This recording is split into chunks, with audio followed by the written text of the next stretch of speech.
Hello guys, स्वागत है आपका अपने चैनल एचआरपी मैथ क्लासेज में। तो गाइस, पिछला जो वीडियो था उसमें हमने आपके प्रश्नावली 6.4 कंप्लीट कर ली थी और आज हम पढ़ेंगे प्रमेय नंबर 6.7 जिसे हम पाइथागोरस प्रमेय कहते हैं। ठीक है, तो पाइथागोरस प्रमेय हम जानते हैं कि पाइथागोरस प्रमेय है वो है हमारे पास कर्ण स्क्वायर बराबर लंब स्क्वायर प्लस आधार स्क्वायर। अब ये है तो सही, लेकिन ये हमारे पास आए कैसे, ये आज हम प्रूव करेंगे। देखिए कैसे करेंगे। सबसे पहले हम क्या करते हैं, अब पाइथागोरस प्रमेय कौन सी त्रिभुज में लगती है? समकोण त्रिभुज में। तो मैं सबसे पहले एक समकोण त्रिभुज बनाता हूँ। ठीक है, और समकोण त्रिभुज बेसिकली हम इस प्रकार से समकोण त्रिभुज बनाते हैं, यहाँ पर समकोण मान लेते हैं। ठीक है, तो मैं क्या कर रहा हूँ, इस समकोण को थोड़ा उल्टा करके बनाता हूँ। ठीक है, कैसे उल्टा बनाता हूँ, जैसे ये मैंने इस प्रकार से एक त्रिभुज बनाया है। ठीक है, और यहाँ पर ये वाला कोण है, ये 90 डिग्री है, इसको मैं नाम दे रहा हूँ बी। ये है ए और ये है सी। ठीक है, ये हमारे पास एक समकोण त्रिभुज है ए बी सी। अब देखिए हमें इसमें दिया क्या है, सबसे पहले हम लिखेंगे दिया है। ठीक है, तो दिया है कि जो ए बी सी है, ए बी सी समकोण त्रिभुज है। ठीक है, समकोण त्रिभुज है जिसमें जो कोण बी है वो है 90 डिग्री। और रचना हम करते हैं इसमें, तो रचना में मैं क्या कर रहा हूँ कि जो कोण बी है इससे परपेंडिकुलर एक जो सामने वाली भुजा इस पर लंब डालता हूँ। ठीक है, ये मैंने लंब डाला और इसे नाम दिया डी। ठीक है, इस डी शीर्ष से सम्मुख भुजा जो एसी है इस पर लंब डाला। ठीक है, तो रचना में हम लिखेंगे कि शीर्ष बी से एसी भुजा पर लंब डाला। ठीक है, यानी कि जो कोण डी है ये 90 डिग्री, यानी इधर भी डी है और इधर भी डी है, दोनों तरफ जो कोण डी है वो 90 डिग्री है। ठीक है, कोण डी बराबर 90 डिग्री। ठीक है, और सिद्ध करना है हमें। देखिए इसमें सिद्ध करना क्या है, पाइथागोरस प्रमेय सिद्ध करनी है। यानी कि पाइथागोरस प्रमेय में हमारे पास है कर्ण स्क्वायर बराबर लंब स्क्वायर प्लस आधार का स्क्वायर। अब इसमें देखिए ये अगर 90 डिग्री है तो इसके सामने जो भुजा होगी वो कर्ण होगी, यानी कि एसी का स्क्वायर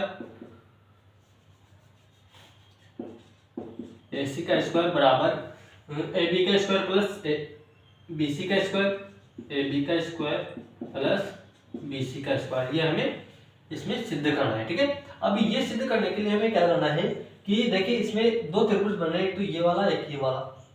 ये जो दोनों छोटे वाले त्रिभुज है, इन दोनों छोटे वाले त्रिभुजों को इस बड़े त्रिभुज के समरूप हमें प्रूव करना है। जैसे ही हम इन दोनों को समरूप कर देंगे तो समरूप करते ही हमारे पास ये प्रूव हो जाएगा। ठीक है, तो मैं क्या कर रहा हूँ, पहले इस वाले त्रिभुज को, जो त्रिभुज ए डी बी है, ठीक है, उपपत्ति में मैं क्या कर रहा हूँ, त्रिभुज ए बी डी और त्रिभुज ए बी सी, यानी कि इसको मैं ए डी बी लिख रहा हूँ। ठीक है, ए डी बी, यानी कि जो ये छोटा वाला त्रिभुज और ये पूरा बड़े वाला त्रिभुज है, इन दोनों त्रिभुजों को समरूप करेंगे।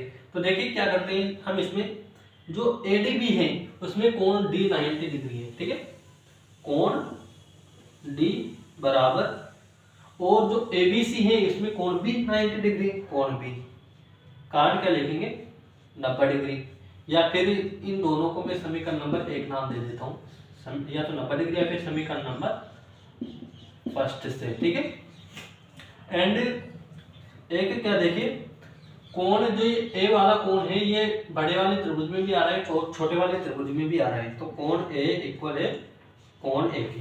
ठीक है, ये है हमारे पास उभयनिष्ठ। तो ए नियम से त्रिभुज ए डी बी समरूप है त्रिभुज ए बी सी। अब अगर ये दोनों जो त्रिभुज हैं ये समरूप हैं तो जो इनकी संगत भुजाएं हैं उनका अनुपात भी क्या होगा, समान होगा। तो देखिए मैं क्या कर रहा हूँ, इस त्रिभुज को अलग अलग से यहाँ पर बना देता हूँ। देखिए एक त्रिभुज तो कुछ इस प्रकार है हमारे पास, ये बी, ये डी और ये ए है। अब इसको किस प्रकार से बनाना है, इसी में कंफ्यूज होते हैं कि भुजा किस प्रकार से लेंगे। देखिए डी, यहाँ पर डी 90 डिग्री है, तो 90 डिग्री को मैं सेम इसी के अनुसार बनाता हूँ, ये 90 डिग्री। और जो एबीसी है उसमें 90 डिग्री कौन से कोण पर है, कोण बी पर, एंड कोण ए इक्वल है, तो ये मैंने इसको नाम दिया ए और इसको नाम दिया ए बी और ये सी। ठीक है, तो देखिए अब भुजा का अनुपात किस प्रकार लेंगे, हमें बीडी तो चाहिए नहीं और बीसी भी नहीं चाहिए, क्योंकि ये तो हमने रचना की है ना।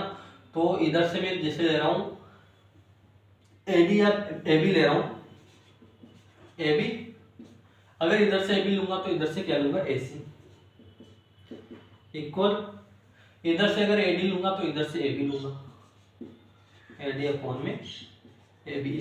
अब इसको क्रॉस मल्टीप्लाई करेंगे तो हमारे पास होगा एबी का square equals to AC into में एडी।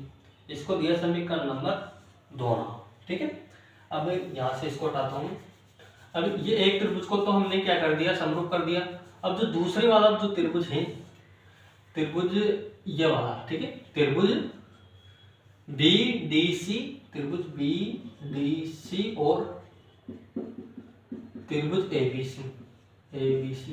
ठीक है, अब बीडीसी में भी देखिए जो कोण डी है वो 90 डिग्री है और एबीसी में कोण बी है वो 90 डिग्री है। ठीक है, एंड दोनों में ये वाला जो कोण सी है वो उभयनिष्ठ है, कोण सी इक्वल कोण सी, कारण क्या लिखेंगे, उभयनिष्ठ।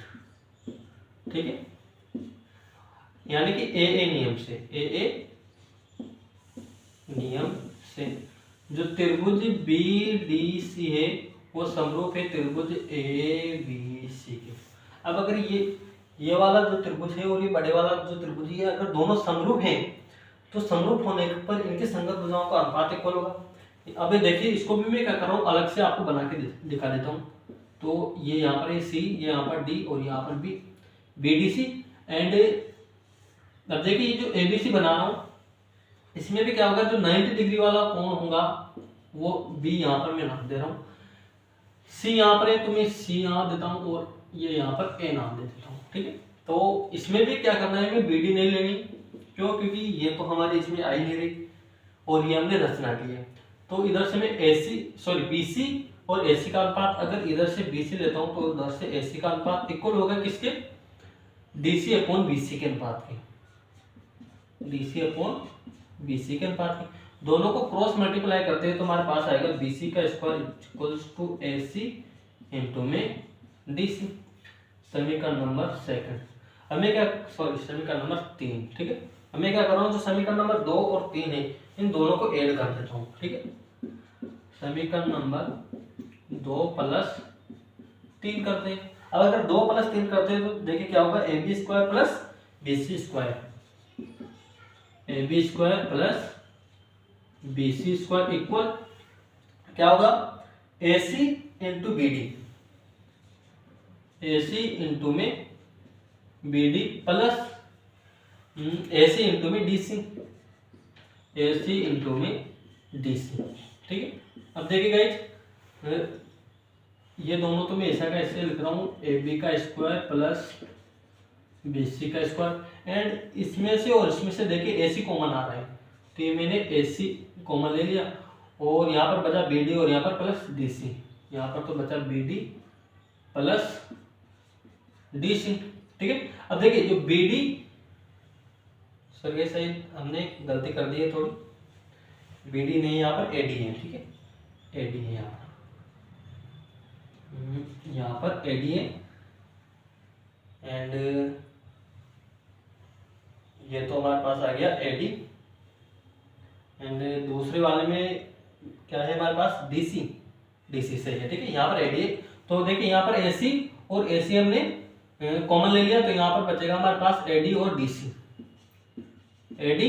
अब देखिए एडी और डीसी इन दोनों को अगर ऐड करते हैं तो हमारे पास क्या आएगा, एसी बराबर में हमारे पास है ए बी का स्क्वायर प्लस बी सी का स्क्वायर। अब एसी को एसी से मल्टीप्लाई करेंगे तो हमारे पास आएगा क्या, एसी का स्क्वायर इक्वल ए बी का स्क्वायर प्लस बी सी का स्क्वायर, ए बी का स्क्वायर प्लस BC का स्क्वायर, जो कि हमें प्रूव करना था। ठीक है, pause the video, note down. एक बार आपको मैं दोबारा से समझा देता हूँ। देखिए सबसे पहले हमें क्या करना है, दिया है लिखना है, जिसमें हमें कोण बी जो है वो 90 डिग्री दे रखा है। उसके बाद हमें क्या करना है, एक रचना करनी है जिसमें जो समकोण है उससे कर्ण पर, जो समभुजा कर्ण है उस पर हमें लंब डालना है 90 डिग्री। ठीक है, लंब डाला तो जो कोण डी है वो 90 डिग्री हुआ। अब हमें प्रूफ क्या करना है, AC square plus AC square equal AB square plus BC square, जो कि हमने कर दिया। ठीक है, अब इसमें प्रूव करने के लिए हमें सबसे पहले इसे जो हमने लंब डाला है इससे दो त्रिभुज बन रहे हैं, एक ये और एक ये। इसमें क्या करना है, सबसे पहले तो इस छोटे वाले त्रिभुज को इस पूरे बड़े वाले त्रिभुज के समरूप करना है। जैसे हम समरूप करेंगे तो हमारे पास से भुजाओं का अनुपात आएगा, और भुजाओं का अनुपात से हमारे पास AB square equal to AC into AD आएगा। ठीक है, यानी कि एक भुजा का स्क्वायर और दो के इंटू के बराबर आ जाएगा। ठीक है, एंड फिर क्या करना है, इसको समरूप करने के बाद दूसरा जो त्रिभुज है इसको इस बड़े वाले त्रिभुज के समरूप करना है। ठीक है, और आपको ऐसे समझ में नहीं आया तो आप ऐसे अलग से चित्र बना के भुजाओं का अनुपात ले सकते हैं। अगर भुजाओं का अनुपात सही नहीं लिया तो आपका क्वेश्चन गलत हो सकता है। ठीक है, यहाँ से हमें प्राप्त हुआ BC स्क्वायर। अगर हम इन दोनों को जोड़ दें, देखिए AB स्क्वायर और BC स्क्वायर को जोड़ दें तो हमारे पास ये वाली टर्म तो आ जाएगी। ठीक है, RHS आ जाएगा। अब ये आते ही हमें इनको जोड़ेंगे तो लेफ्ट हैंड, सॉरी ये वाली जो साइड है इसमें AC और AC दोनों कॉमन है, तो इन दोनों को हमने बाहर निकाल लिया। तो यहाँ पर बचा AD और यहाँ पर बचा DC। AD प्लस DC, देखिए AD यानी कि ये वाली भुजा और इस वाली भुजा को अगर हम जोड़ते हैं तो पूरे क्या आ जाएगी AC। ठीक है, इन दोनों को जोड़ने पर हमें AC प्राप्त हुआ, और AC और AC को गुणा करते हैं AC स्क्वायर। ठीक है, जहाँ समझ में नहीं है आप कमेंट करके हमसे पूछ सकते हो। All the video noted down. Point number 6.8 थी, इसका जस्ट बिलो में ये। एंड पॉइंट नंबर 6.9 में हमें दे रखा है कि यदि किसी त्रिभुज की एक भुजा का वर्ग अन्य दो भुजाओं के वर्गों के योग के बराबर हो, तो जो पहली वाली यानी कि जो पहली वाली भुजा है उसका जो समकोण होगा वो समकोण होगा। ठीक है, तो सबसे पहले मैं एक त्रिभुज बनाता हूँ जिसे मैंने नाम दिया ABC। ठीक है, अभी दिया है में देखिए हमें क्या क्या दे रखा है, दिया है क्या दे रखा है कि एक भुजा का वर्ग यानी कि जैसे में AC का वर्ग किसके इक्वल है, अन्य दो भुजा के वर्गों के योग के इक्वल, यानी कि AB का स्क्वायर प्लस BC का स्क्वायर। ये चीज हमें दे रखी है, समीकरण नंबर फर्स्ट। ठीक है, सिद्ध करना है हमें, इसमें सिद्ध करना है कि जो पहली वाली, देखिए एक भुजा यानी कि जो पहली वाली भुजा है इसके जो सामने वाला कोण है, ये वाला कोण, ये समकोण है। कोण B बराबर हमें लाना है 90 डिग्री, ये हमें इसमें प्रूव करना है। ठीक है, अब देखिए इसको प्रूव करने के लिए हमें क्या करना है, एक और त्रिभुज की आवश्यकता होगी। ठीक है, तो एक और त्रिभुज में इधर बना देता हूं, और ये त्रिभुज है समकोण त्रिभुज। ठीक है, इसको नाम दे रहा हूं मैं PQR। ठीक है, जो ये Q कोण है ये 90 डिग्री है, एंड AB और PQ इक्वल है, and BC and QR equal है। ठीक है, तो रचना में देखेगा, इस रचना में क्या आएगा हमारे पास, रचना में क्या किया हमने, त्रिभुज PQR की रचना की, जिसमें जो कोण Q है वो है 90 डिग्री, एंड AB बराबर है किसके, PQ के, एंड BC इक्वल है किसके, QR के। ठीक है, इसको दिया मैंने समीकरण नंबर 7। ठीक है, अब उत्पत्ति में देखिए गाइस, उत्पत्ति में मैं क्या करता हूं कि देखिए अगर ये समकोण त्रिभुज है, ठीक है, अगर ये समकोण त्रिभुज है तो इस समकोण त्रिभुज में पाइथागोरस प्रमेय लगा सकता हूं। तो ये त्रिभुज PQR में पाइथागोरस प्रमेय, पाइथागोरस। ठीक है, अब इसमें पाइथागोरस लगाएंगे तो क्या होगा, कर्ण का स्क्वायर यानी कि PR का स्क्वायर बराबर होगा लंब के स्क्वायर प्लस आधार के स्क्वायर के, यानी कि PQ का स्क्वायर प्लस QR का स्क्वायर। अब मैं क्या कर रहा हूं, जो समीकरण नंबर 2 है उससे मान रख दूंगा इसमें। ठीक है, समीकरण नंबर 2 से मान रखेंगे। अब समीकरण नंबर 2 में हमें क्या दे रखा है कि जो PQ है जो पी क्यू है वो किसके इक्वल है, ए बी के। तो पी क्यू की जगह मैंने रखा ए बी का स्क्वायर, एंड जो क्यू आर है वो इक्वल है किसके, बी सी के। तो क्यू आर की जगह रखा मैंने बी सी का स्क्वायर। ठीक है, अब देखिए guys, A B square plus B C square, A B square plus B C square समीकरण नंबर 1 से, समीकरण नंबर फर्स्ट से मान। ठीक है, समीकरण नंबर फर्स्ट से हम क्या करेंगे कि जो A B plus B C का, A B square plus B C square है उसकी जगह हम रख देंगे ए सी स्क्वायर, यानी कि पी आर का स्क्वायर इक्वल है ए सी का स्क्वायर। अब अगर दोनों का स्क्वायर इक्वल है तो ये खुद भी इक्वल होंगे, यानी कि पी आर इक्वल है ए सी के। ठीक है, इसको दिया समीकरण नंबर 3 नाम।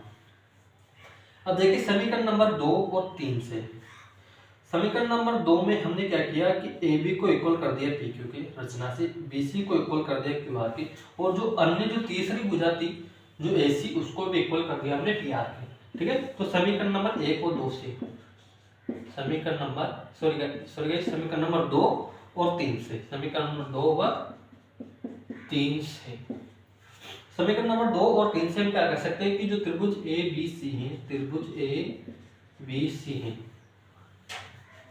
सर्वांग सम होंगे किस नियम से, भुजा भुजा भुजा नियम से, भुजा भुजा भुजा नियम से, नियम से जो त्रिभुज ए बी सी है, त्रिभुज ए बी सी सर्वांग सम है त्रिभुज पी क्यू आर के। ठीक है, इस वाले त्रिभुज को हमने इसके सर्वांग सम कर दिया। अब जैसे ही अगर ये दोनों सर्वांग सम है तो इनका ये कोण बी और इसका ये कोण क्यू इक्वल होगा, यानी कि कोण बी, अतः अब सर्वांग सम है तो अतः संगत कोण और संगत भुजाएं बराबर होगी। ठीक है, सी पी सी।